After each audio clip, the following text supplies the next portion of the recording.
Kids feel really entitled these days, Kim. Yeah, but we made those monsters, Kim, I didn't. I just tried to raise them. and you spoiled them. At this point, I'm with Monique. F them kids.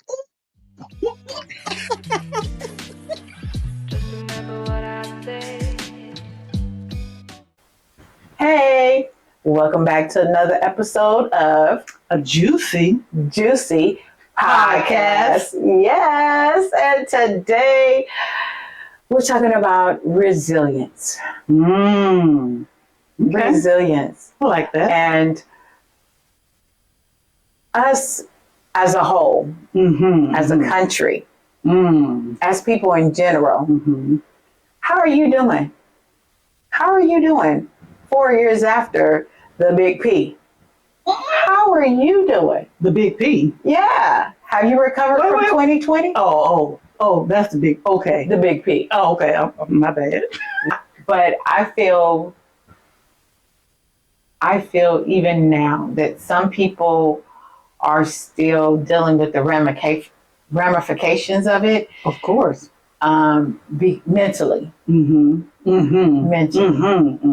I myself had my own mental, thing going on where I was like, oh, this is just too much. But I feel some people are still, because it seemed like the family crime after that situation, it just spiked for some reason to me out of nowhere. Or either we're just hearing about it more due to social media and things like that, but it seemed like it really spiked. I think that it was highlighted, right? Like for me, I was here by myself. And I did not realize how much ripping and running I was doing. So it was a time for me to sit down for a little while. I didn't stay off work a very long time. By the end of 2020, I was back at work. But it was hard to wrap your brain around, right? The world shut down. Like when it first started happening, you were hearing little bits and little bits and little bits. And as it got bigger and bigger and bigger, like you said in March, you think, okay, this is going to blow over in a couple of weeks. And I think I remember one of my coworkers was like, I'm really scared. And I'm like, okay.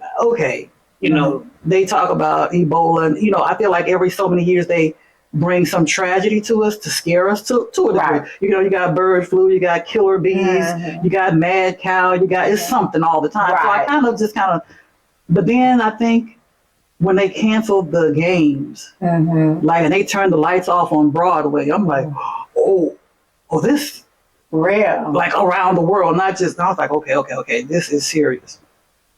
And I think that time, the isolation of it for some people was too much. And if you weren't aware of those things about yourself, because you really do have to know yourself, that some people discovered some things, figured out some things, learned some things, and maybe they weren't all positive. And if there were mental issues that hadn't been dealt with, there was nothing to distract you from it. You were just sitting in it, stewing in it.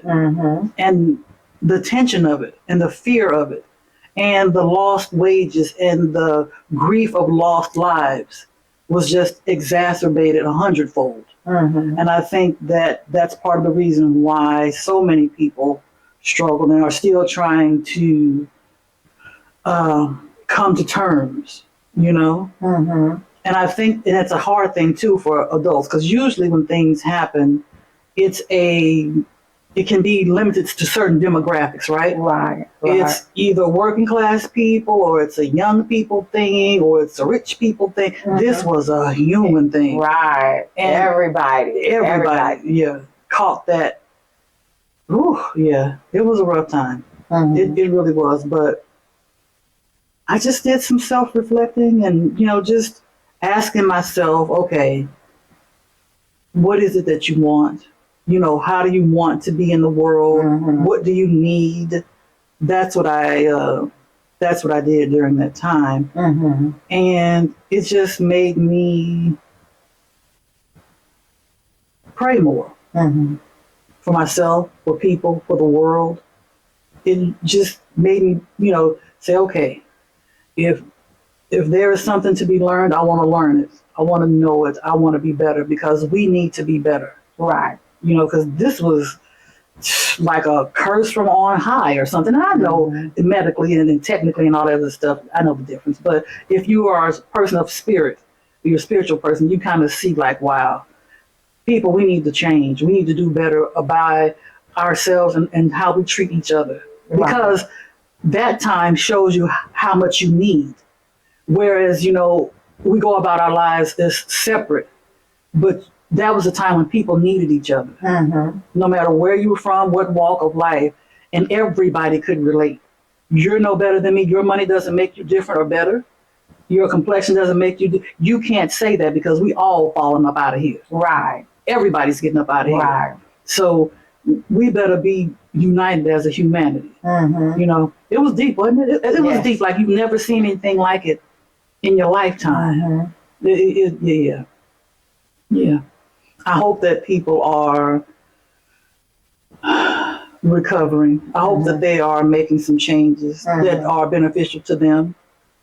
And I hope people get their lives back together, financially, emotionally, spiritually, and just be better Mm-hmm. so that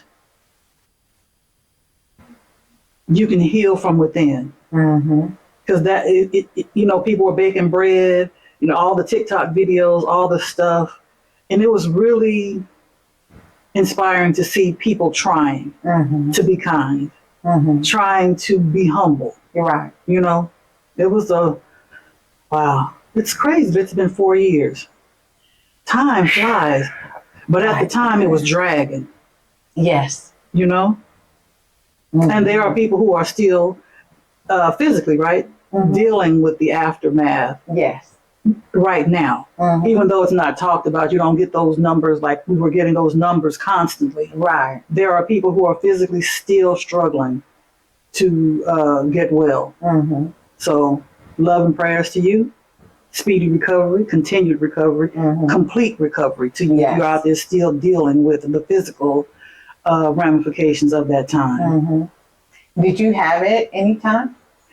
I tested a bunch of times Mm-hmm. and always got a negative result. Mm-hmm.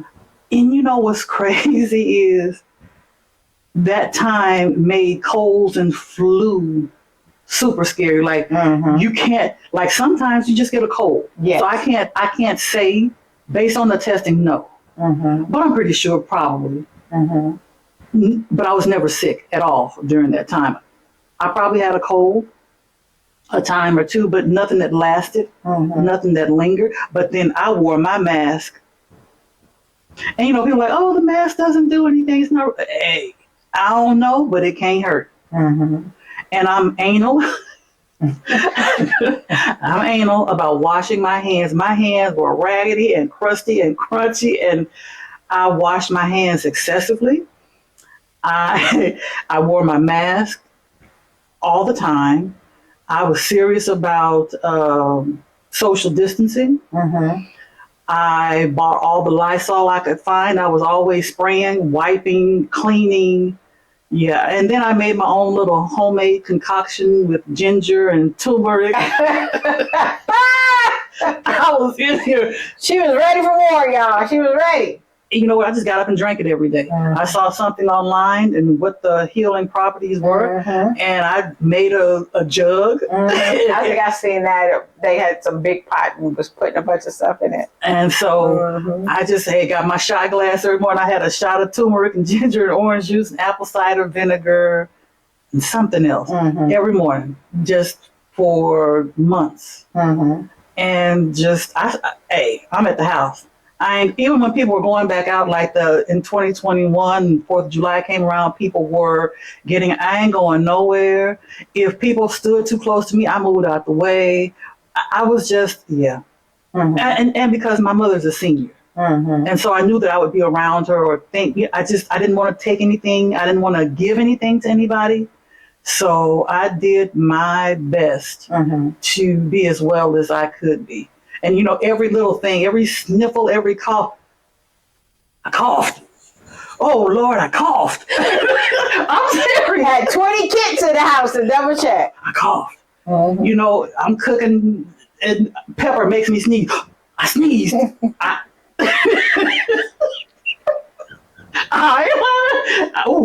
Gotta wash my hands. I had hand sanitizer everywhere. I got.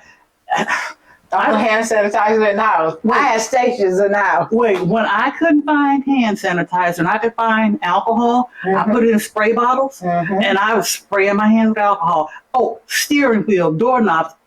Girl, yeah. I was real special. Right. I was real special. Yeah, I got a little much myself, but I caught it twice. Okay. I got it twice, and I'm an asthmatic. So the first time I got pretty sick, and but I have my own nebulizer and everything at home. So doctors are like, yeah, use your own nebulizer. I'm gonna give you some medicine. Don't go to the hospital. Just keep me informed. He talked to me, video call with me, stuff like that. The second time, I didn't get as sick. I didn't have all the body aches and all that stuff, and my asthma didn't act up as much, but it still did. And during that time period, because after the first time I caught it, he put me on like a steroid, which put weight on me, and it was just I hear steroids are terrible for weight gain. It was just rough. But since then I've got off it. My asthma is chill. I'm 38 pounds from almost losing 100 pounds, so I'm happy about that. So I'm trying to recover from that situation myself, and keep it, forward. Yes. But 2020. Yeah. With that being said, what do you take from 2020? Can you share some of your ups, downs, or craziness? Did it hit you hard? Did you have the big C-19? Or was you, lucky enough not to deal with it at all as much? Was your family hit? Now, are you recovering? Are you still recovering? Yeah, are you still recovering? So please share, your thoughts, about how your city, because our city, the young people in our city got a little wild and crazy. Street races and things. We ain't gonna talk about it. The takeovers was crazy, even crazier. Tell us, could you find toilet paper? Don't talk about the 3-hour line at the grocery store. 3-hour lines at the grocery store. So share what you went through. So leave a comment, Like, share, subscribe. and let us know how you feel. Bye. Bye, grown folks. Just remember what I say.